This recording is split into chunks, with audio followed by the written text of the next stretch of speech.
What is இ அப்படிங்கிறது தான் இப்போ நம்ம பார்க்க போகிறோம். இந்த மேத்தமேட்டிக்ஸில் இ அப்படிங்கிற ஒரு ஆல்ஃபபெட்டை நம்ம சில இடத்துல பார்த்துருப்போம்.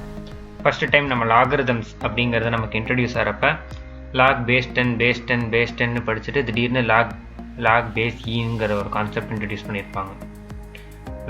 Lock x to the base e அப்படின்னு. அப்படி இல்லை, கொஞ்சம் ஹையர் செகண்டரி வந்துட்டோம்னா இ பவர் எக்ஸ் அப்படின்னு ஒரு ஃபங்க்ஷன் டிஃபைன் பண்ணியிருக்கோம். அப்படின்னா இ பவர் எக்ஸ் இன்டெகிரேட் பண்ணால் e power X plus C வரும், இ பவர் எக்ஸை டிஃப்ரென்ஷியேட் பண்ணால் இ பவர் எக்ஸ் தான் வரும். அந்த மாதிரி இ பவர் எக்ஸுங்கிறது ஒரு எக்ஸ்போனன்ஷியல் ஃபங்க்ஷன் மட்டும் நமக்கு சொல்லியிருக்கோம். இல்லை இந்த ஈங்கிறது வந்து ஆயிலர் கண்டுபிடிச்சாரு அப்படிங்கிறதுனால இது ஆயிலர்ஸ் நம்பர் அப்படின்னு வந்து நம்ம கேள்விப்பட்டிருப்போம் இந்த ஈயை பற்றி. ஸோ அப்போ இந்த பையை நம்ம எப்படி ஒரு ஸ்பெஷல் நம்பர்னு சொல்கிறோமோ, அப்ராக்சிமேட் வேல்யூலாம் எப்படி தருவோமோ 3.14 22/7 அந்த மாதிரி பைக்கு நம்ம எப்படி ஸ்பெஷாலிட்டி தருவோமோ அதே மாதிரி ஈக்கும் என்ன ஸ்பெஷாலிட்டி, இதோட ஆரிஜின் எப்படி அப்படின்னு நம்ம இதை பார்ப்போம். இ அப்படிங்கிறது வந்து எதை பேஸ் பண்ணுதுன்னா வெறும் க்ரோத் அப்படிங்கிறத பற்றி பேஸ் பண்ணுறது. இப்போ க்ரோத் அப்படின்னா என்னென்னா, ஃபார் எக்ஸாம்பிள் இப்போ ஒரு எக்ஸாம்பிள் பார்ப்போமே. ஒரு பிளான்ட் இருக்குது, அந்த பிளான்ட் வந்து ஃபஸ்ட்டு லெவலில் நம்ம இப்போ சீடாக இருக்குது, ஒரு 1 மந்த்க்கு அப்புறம் ஓரளவு க்ரோத் இருக்குது, 2 மந்த்க்கு அப்புறம் ஒரு க்ரோத் இருக்குது, 3 மந்த்க்கு அப்புறம் ஒரு பெரிய அளவில் க்ரோத் இருக்குது. ஸோ இப்போ இந்த 4 ஸ்டேஜஸ்லையும் நம்ம பார்த்தோம்னா, ஃபார் எக்ஸாம்பிள் இப்போ நான் 1 மந்த்துங்கிறது 30 டேஸ்னு கணக்கு வச்சுக்கிறேன்னா, இந்த சீடாக இருக்கிறது 29 டேஸ் வரைக்கும் சீடாகவே இருந்துட்டு டக்குன்னு அந்த 30th டே இந்த அளவுக்கு வந்து க்ரோ ஆயிருமா? அப்படின்னா இந்த இடத்துல பாருங்கள், இங்கே at the end of 2 months வந்து இப்படி இருக்குது.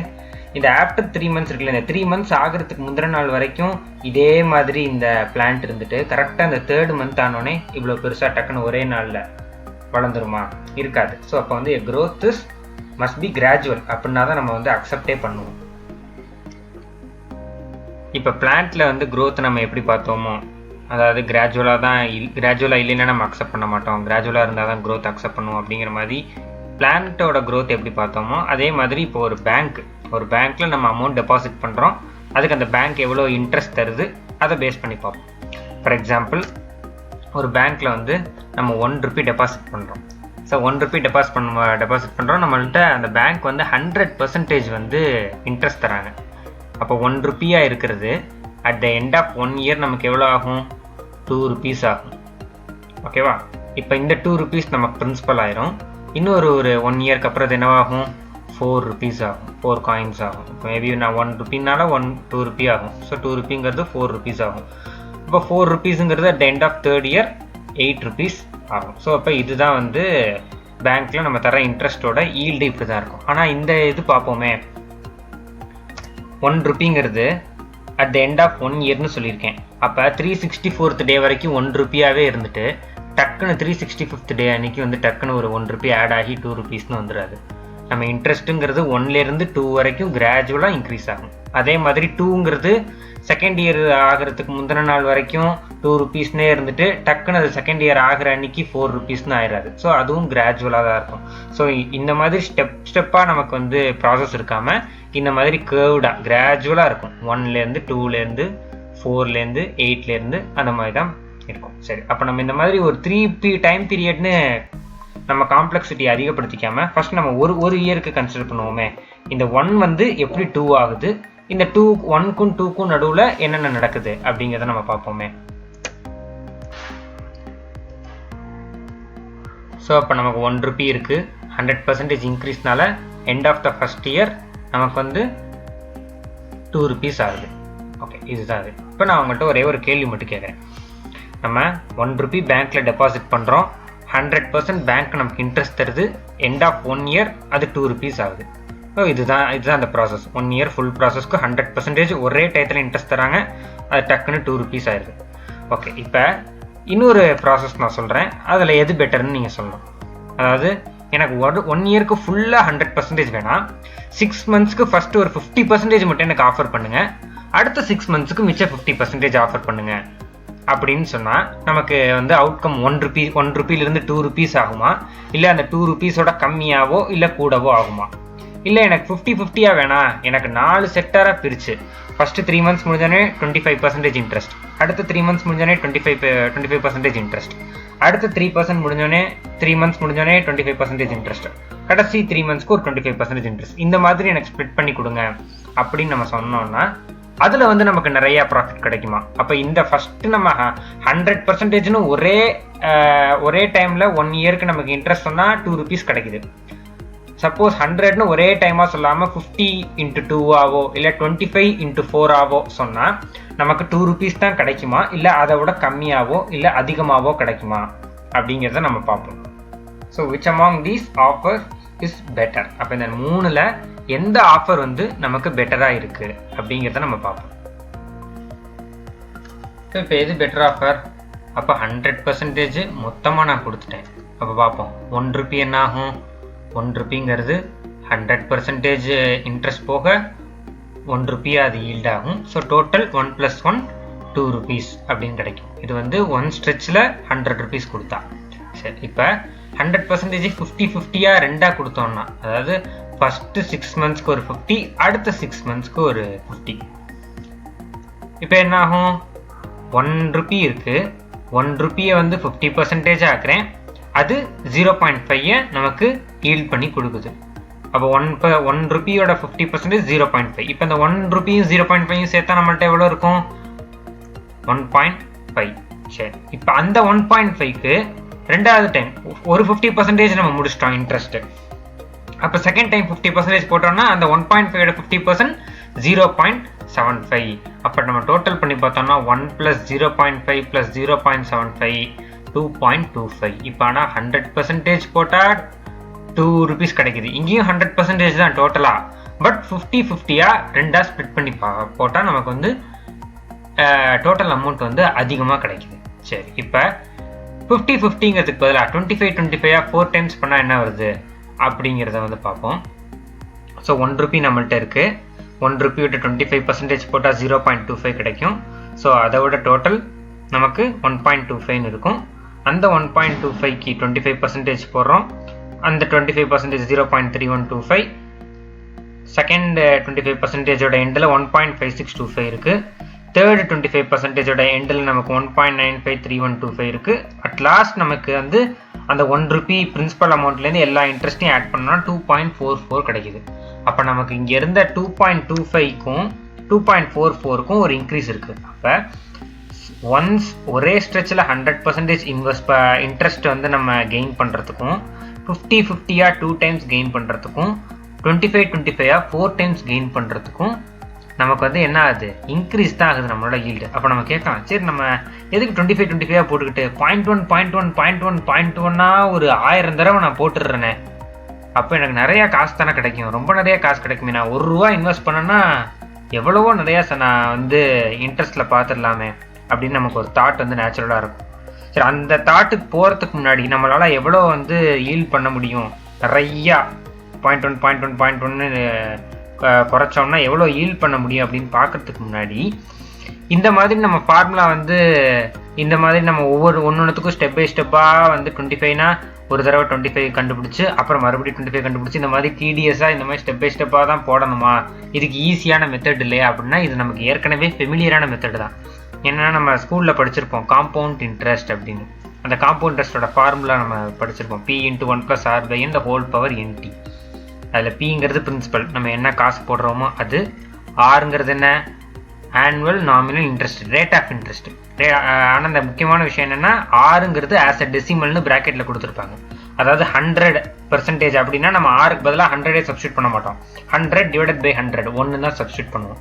அதுதான் Rஓட வேல்யூ. என்னன்னா எத்தனை டைம்ஸ் வந்து நம்ம போடுறோம். இப்போ நம்ம வந்து 100% 1 டைம் போட்டோம், 50% 2 times போட்டோம், 25% 4 times போட்டோம். அந்த 1 time 2 time 4 time அப்படின்னு சொல்கிறோம்ல, அதுதான் வந்து என்ன. Tங்கிறது நம்பர் ஆஃப் இயர்ஸ், எத்தனை வருஷத்துக்கு நம்ம போடுறோம் அப்படின்னு. சரி, இப்போ நம்ம இதை போன ஸ்லைடில் நம்ம செஞ்சோம்ல, இந்த கேல்குலேஷனை இந்த ஃபார்முலாவில் அப்ளை பண்ணி பார்ப்போம் நமக்கு எப்படி வருதுன்னு. ஸோ அப்போ 100% 1 இயர்க்குனா இந்த இடத்துல பிரின்சிபல் என்ன? 1 rupee நம்ம இன்வெஸ்ட் பண்ணுறோம்னா 1 rupee இன்வெஸ்ட் பண்ணுறோம். எத்தனை டைம்? 1 இயருக்கு 1 time தான் நம்ம வந்து காம்பவுண்ட் பண்ண போகிறோம். இன்ட்ரெஸ்ட் வந்து ஒரு தடவை தான் காம்பவுண்ட் ஆக போகுது. ஆரோட வேல்யூ என்ன? 100%. அப்போ நம்ம சப்ஸ்டியூட் பண்ணும்போது R = 1 தான் சப்ஸ்டியூட் பண்ண போகிறோம். Tங்கிறது 1 இயர்க்கானது. இப்போ அந்த ஃபார்முலாவில் சப்ஸ்டியூட் பண்ணோம்னா நமக்கு கிடைக்கிற ஆன்சர் 1.2ன்னு கிடைக்குது. அதுக்கு முன்னாடி ஒரு இதை ஹைலைட் பண்ணியிருப்பேன், அதை என்னென்ன பின்னாடி சொல்கிறேன். இப்போ 100ஐயே நம்ம 2 times 50% நம்ம போட்டு பார்த்துட்டோம். இப்போ இந்த இடத்துல பிரின்சிபல் 1, நம்பர் ஆஃப் இயர்ஸ் என்ன, நம்பர் ஆஃப் டைம் பீரியட் 1 தான், t = 1 தான். பட் நம்பர் எத்தனை வாட்டி நம்ம காம்பவுண்ட் பண்ணுறோம், 2 வாட்டி இன்ட்ரெஸ்ட் போடுறோம். ஸோ அப்போ n = 2 வருது. ரேட் ஆஃப் இன்ட்ரெஸ்ட் என்ன, 50%. அப்போ இந்த இதுக்கு இந்த அமௌண்ட் ஃபார்முலா சப்ஸ்டியூட் பண்ணி பார்த்தோம்னா 2.25 இதுதான் நமக்கு அங்கேயும் கிடச்சிச்சு. ஸோ இப்போ அடுத்த ஆன்சர் நம்ம வந்து 2.4 சம்திங் நம்ம ஆன்டிசிபேட் பண்ணணும். கரெக்டாக வருதான்னு பார்ப்போம். ஸோ 25% 4 டைம்ஸ் ஸ்ப்ளிட் பண்ணுறோம். அதே நான் 1 ரூபி இன்வெஸ்ட் பண்ணேன்னா இந்த இடத்துல என்னோட வேல்யூ 4, ஆரோட வேல்யூ 25%, t = 1. ஓகே, அப்போ அமௌண்ட்லோட ஃபார்முலா சப்ஸ்டியூட் பண்ணுறேன் 2.4414. அப்போ கரெக்டாக வருது. அப்போ ஆக்சுவலி நம்ம என்னென்னா காம்பவுண்ட் இன்ட்ரெஸ்ட் ஃபார்முலாவை தான் யூஸ் பண்ணுறோம்.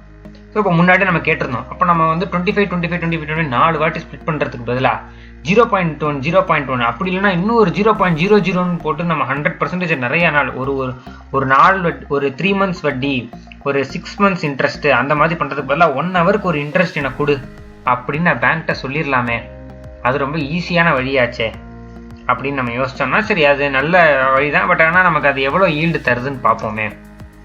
இப்போ அதுக்கு முன்னாடி இந்த 3 இடத்துலையும் நம்ம ஹைலைட் பண்ணியிருக்கோம்ல, அந்த 2.25 அந்த 2.44க்கு முன்னாடி ஒரு ஸ்டெப்பு.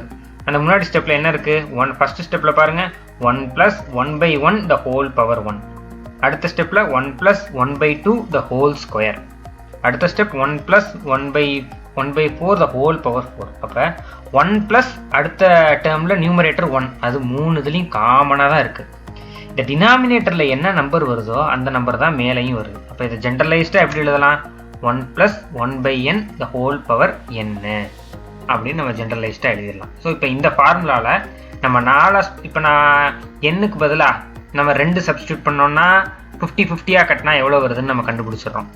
அதே மாதிரி 4 சப்ஸ்டியூட் பண்ணோம்னா 25-25 எவ்வளோ கண்டுபிடிச்சிடலாம். அந்த மாதிரி நம்ம எண்ணுக்கு நம்ம வேல்யூ அதிகம் இன்க்ரீஸ் பண்ணிக்கிட்டே போனால் இந்த 2.4ங்கிறது இன்னும் கூடிக்கிட்டே தான் போகும். அப்போ அது எவ்வளோ கூடுது அப்படிங்கிறத நம்ம இப்போ பார்ப்போம். அப்போ என்ன 1 + 1/n the whole power நம்ம சொன்ன மாதிரி சரி அதான் 2 டேர்மாக கட்டினா எனக்கு காசு கூடுதே அப்படின்னு பார்த்தோம்னா காசு கூட தான் செய்யுது. அப்போ 4, 6 அந்த மாதிரி கூட போக போக போக இப்போ 2லேருந்து 2.25க்கு டிஃப்ரென்ஸ் 0.25. ஆனால் 2.25லேருந்து 2.44க்கு டிஃப்ரென்ஸ் பாரு 0.19 தான் இருக்குது. அப்போ நமக்கு போக போக போக டிஃப்ரென்ஸ் குறைஞ்சிக்கிட்டே இருக்கும்.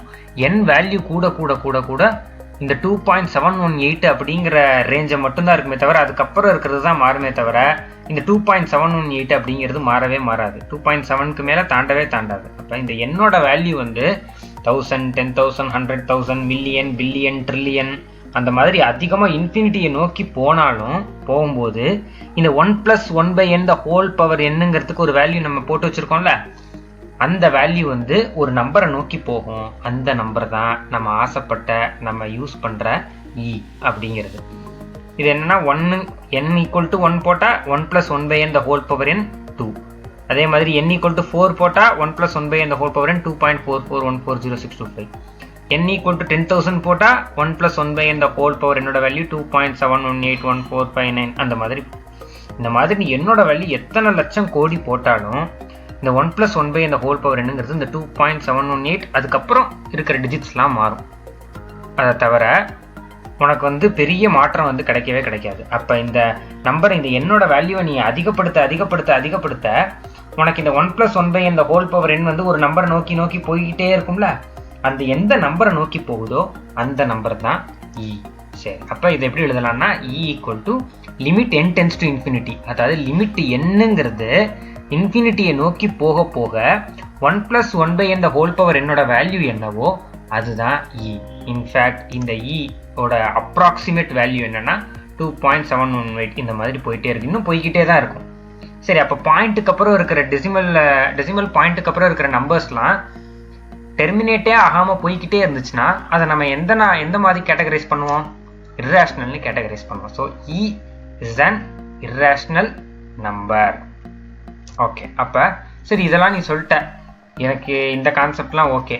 ஆனால் ஈனா என்ன அப்படின்னு என்னால் ஒரு வார்த்தையில் நான் சொல்லணும்.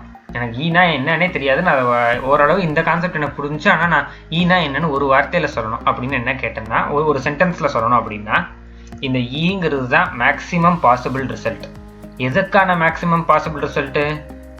Continuously compounding. இந்த காம்பவுண்ட் இன்ட்ரெஸ்ட் நீ போட்டுக்கிட்டே இருக்க, அதாவது ஃபஸ்ட்டு 2ன்னு போடுற, 2ஆக ஸ்ப்ளிட் பண்ணுற, அடுத்து 4ஆக ஸ்ப்ளிட் பண்ணுற, அடுத்து 6, அடுத்து 8, அடுத்து 10, அடுத்து 15, அந்த மாதிரி நீ ஸ்ப்ளிட் பண்ணிட்டு போயிட்டே இருக்க. Continuous compounding. எதை நீ வந்து ஸ்ப்ளிட் பண்ணுற? 100 வச்சிருந்த, அடுத்து 50-50, அந்த 50-50 ஆட் பண்ணால் மறுபடியும் உனக்கு என்ன கிடைக்குது? 100 தான் கிடைக்குது. அப்போ எதை ஸ்ப்ளிட் பண்ணுற? 100% growth தான் நீ ஸ்ப்ளிட் பண்ணுற. 100% growth நீ கண்டினியூஸாக காம்பவுண்ட் பண்ணிக்கிட்டே இருக்க. அதுவும் நம்ம மேக்ஸிமம் எவ்வளோ வச்சுருக்கோம்? 1 year. அதாவது ஒரு டைம் பீரியடுக்கு உண்டானதை தான் நம்ம ஸ்ப்ளிட் பண்ணிக்கிட்டே இருக்கோம். அப்போ இ அப்படிங்கிறது என்னன்னா, ஒரு ஒன் இயர்க்கு உண்டான 100% growth நான் கண்டினியூஸ்லாக காம்பவுண்ட் இன்ட்ரெஸ்ட் பண்ணிக்கிட்டே இருந்தேன்னா எனக்கு கிடைக்கக்கூடிய மேக்ஸிமம் பாசிபிள் ரிசல்ட் அப்படிங்கிறது இந்த இஆ தான் இருக்கும். அதுதான் அந்த ஸ்பெஷாலிட்டி, இந்த யூனிக் நம்பர் அபவுட் இஸ் இ. அப்போ நம்ம பேங்க்ல வந்து ஒரு ரூபா நம்ம டெபாசிட் பண்ணிட்டோம்னா இந்த மாதிரி காம்பவுண்ட் இன்ட்ரெஸ்ட் நீ எத்தனை வாட்டி 100%க்கு நீ எவ்வளோ ஸ்பிட்டப்பாக நீ கொடுத்தாலும் உன்னால் ₹2.71 மேலே டோட்டல் அமௌண்ட் எடுக்க முடியாது. நான் 2 வாட்டி பண்ணுறேன், 2.25 வருது. 4 வாட்டி பண்ணால் 2.44 வருது. பரவாயில்ல. அப்போ ஒரு 1000 வாட்டி பண்ணுவோம், ஒரு ₹5 ₹6 நமக்கு கிடைக்கும் அப்படின்னு நம்ம நினச்சோம்னா ஆக்சுவலி அது கிடைக்கவே கிடைக்காது. நம்ம எத்தனை வாட்டி பண்ணாலும் நமக்கு கிடைக்கக்கூடிய மேக்ஸிமம் ரிசல்ட்டு இ தான். அந்த ஈயோட approximate value 2.718 and it goes on. So அப்போ இ தான் நமக்கு என்னன்னு தெரிஞ்சிருச்சு. Maximum possible result on continuously compounding 100% growth one time பீரியடுக்குள்ள அப்படி. ஆனால் இந்த e⁻x, இந்த e⁻2x அதெல்லாம் படிக்கிறோமே அப்படின்னா என்ன அப்படின்னு கேட்டோம்னா, இப்போ ஒரு e⁻rt அப்படிங்கிறது தான் ஜென்ரல் ஃபார்ம்னு வச்சுப்போம். அதில் ஆறுங்கிறது என்னன்னா ரேட் ஆஃப் இன்ட்ரெஸ்ட், டீங்கிறது தான் டைம். இப்போ இந்த இடத்துல ரேட் ஆஃப் இன்ட்ரெஸ்ட் என்ன வச்சுக்கிட்டோம்? 100ன்னு வச்சுக்கிட்டோம், 100%ன்னு. ஆனால் அந்த 100% ஆறில் சப்ஸ்டியூட் பண்ணும்போது நம்ம என்ன பண்ணணும்? 100/100ன்னு போடுறோம். அப்போ இந்த இடத்துல ஆரோட வேல்யூ என்ன இருக்கும்? 1 இருக்கும். ஆறுங்கிறது 100% நம்ம சப்ஸ்டியூட் பண்ணும்போது அது 1ஆ மாற்றிப்போம். டைம் வந்து 1 year. 1 yearக்கு தான் நம்ம இது பார்த்துக்கிட்டோம். அப்போ e⁻rt என்ன ஆகுது? e⁻rக்கு பதிலாக நம்ம சப்ஸ்டியூட் பண்ணுற வேல்யூ 1, டீக்கு பதிலாக நம்ம சப்ஸ்டியூட் பண்ணுற value 1, which is equal to e⁻1. Answer e கிடைக்குது. அப்போ அந்த e⁻2, e⁻10, e⁻15 அதெல்லாம் என்னன்னு கேட்டால், நம்ம ஒரு 100% growth ஒரு டைம் பீரியடுக்குள்ள பார்த்தா நமக்கு கிடைக்கக்கூடிய மேக்ஸிமம் ஈல்டு இ. அப்போ அதே மாதிரி நமக்கு வந்து 100% growthங்கிறது ஒரு 200% ஆகும்.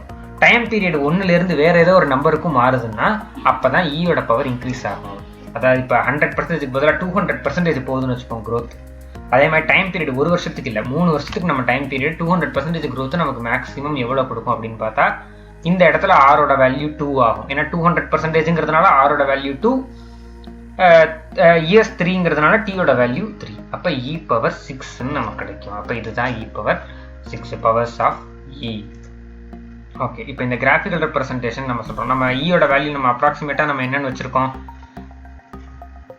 ஈயோட வேல்யூ அப்ராக்சிமேட்டாக நம்ம என்ன வச்சுருக்கோம்? 2.something வச்சுருக்கோம். அப்போ இந்த 2.somethingனா 2.somethingங்கிறது 2க்கும் 3க்கும் நடுவில் இருக்கா? இப்போ அது இங்கே நமக்கு கண்டிப்பாக தெரிஞ்சிடும், கண் கூட தெரிஞ்சிடும். இந்த இடத்துல பார்ப்போமே, 2⁻x கிராஃப் தான் ப்ளூ கலர், 3⁻x கிராஃப் தான் க்ரீன் கலர். ஆனால் இந்த e⁻x அந்த 2⁻x-க்கும் 3⁻x-க்கும் நடுவில் போயிட்டுருக்கு. அப்போ ஈங்கிறது நமக்கு ஓரளவு ஜாமெட்ரிக்கலாக நமக்கு தெரிஞ்சிருச்சு. ரைட்டு, 2.something தான் அது, 2க்கும் 3க்கும் நடுவில் தான் இருக்குது அப்படிங்கிறது.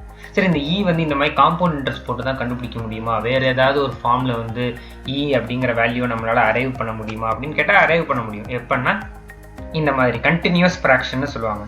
2 + 2 அதுக்கு கீழே ஒரு ஃப்ராக்ஷன், அதுக்கு கீழே ஒரு ஃப்ராக்ஷன், அதுக்கு கீழே ஒரு ஃப்ராக்ஷன், அந்த மாதிரி ஃப்ராக்ஷன் வந்து இன்ஃபினிட்டாக போயிட்டே இருக்கும். இந்த ஃப்ராக்ஷன் ஒருவேளை நின்றுச்சுன்னா அது ரேஷனல் நம்பர் ஆயிடும். ஸோ அந்த ஃப்ராக்ஷன் நிற்காது, போய்கிட்டே இருக்கும், கண்டினியூஸ் ஃப்ராக்ஷனு. அதனால அது மூலமாக ஈயோட வேல்யூ கண்டுபிடிக்கலாம். வேற ஏதாவது ஒரு வழி இருக்கா? நம்ம ஏற்கனவே பார்த்துட்டோம். லிமிட் வந்து என்ன வந்து இன்ஃபினிட்டியை நோக்கி கொண்டு போனோம்னா 1 + 1/n the whole power என்னோட வேல்யூ ஈயா இருக்கும். அப்போ நான் 1 + 1/1000 the whole power 1000, இல்லை இன்னும் நான் கொண்டு போகிறேன் 1 + 1/1 lakh the whole power 1 lakh அப்படி போட்டோம்னா இந்த வேல்யூலாம் ஈயை நோக்கி தான் நகரும். இந்த இன்னும் ஒரு வழி இருக்குது. நான் ஒரு 11th 12th வந்துட்டு எனக்கு ஓரளவு எனக்கு சீரீஸ்னால் என்னென்னலாம் தெரியும், சீக்வன்ஸ்னாலாம் என்னென்னு தெரியும், எனக்கு அது மூலமாக ஏதாவது இ கண்டுபிடிக்க முடியுமா அப்படின்னா அதுக்கும் ஒரு வழி இருக்குது. e⁻x பதிலாக 1 + x/1 இப்போ எனக்கு ஈயோட e⁻xலாம் எனக்கு தேவையில்லை, இ தான் எனக்கு தேவை அப்படின்னா எக்ஸுக்கு பதிலாக 1 சப்ஸ்டியூட் பண்ணும். 1 + 1/1 ப்ளஸ் 1² 2 இந்த மாதிரி வேல்யூ சப்ஸ்டியூட் பண்ணால் ஈக்கும் வேல்யூ கண்டுபிடிக்கலாம். எக்ஸுக்கு நீ என்ன வேல்யூ சப்ஸ்டியூட் பண்ணுறியோ அதே ஆன்சர் நம்ம இ பவர்ஸுக்கு வந்து நீ ஆன்சர் கண்டுபிடிச்சிடலாம். ஸோ இதுதான் இ. அப்போ நமக்கு தெரிய வேண்டியதெல்லாம் என்னென்னா, ஒரு 100% க்ரோத்தை நான் ஒரு டைம் பீரியடுக்குள்ளே கண்டினியூஸாக காம்பவுண்ட் பண்ணிக்கிட்டே இருந்தேன்னா அதுதான் எனக்கு வந்து இ அப்படிங்கிறது, வேறு எதுவுமே இல்லை.